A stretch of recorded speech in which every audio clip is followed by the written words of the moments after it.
Assalamu alaikum wa rahmatullahi wa barakatuh.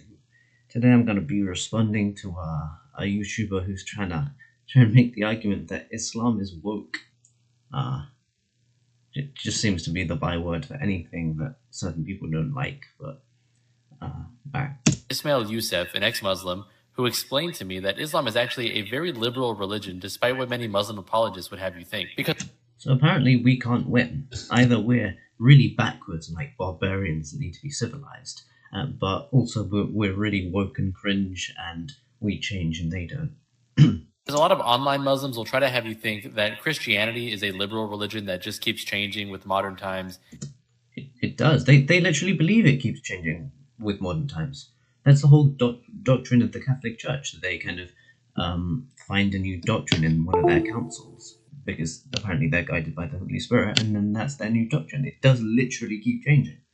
This isn't just us saying it, this is literally their kind of doctrine, their belief. He's a Catholic, by the way. And Islam is actually the most traditional religion. But that's not quite true. Don't believe me? Here are some examples. For one, in Islam, you can get divorced and remarried about as many times as you want. And it's very easy to get a divorce. All you have to do is say, I divorce you 3 times. Right.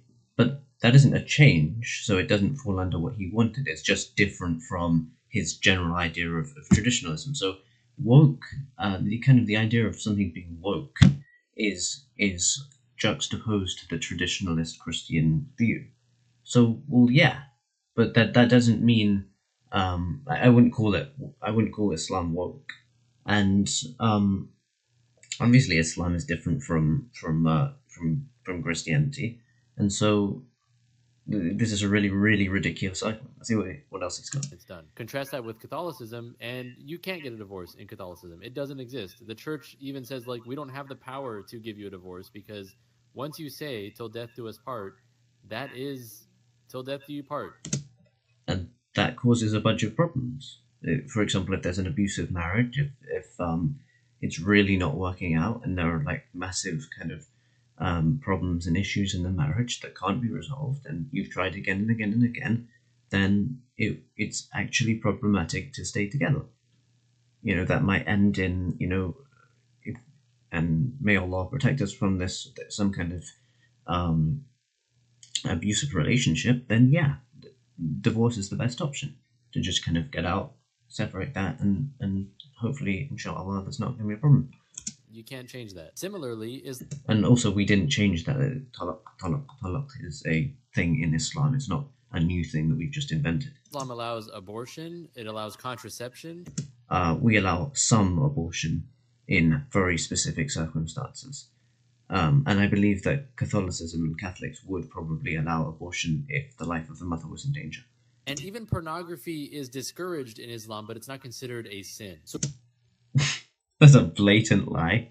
Pretty much every single scholar that I've come across, I can't think that I've ever come across a scholar who didn't say it was a sin.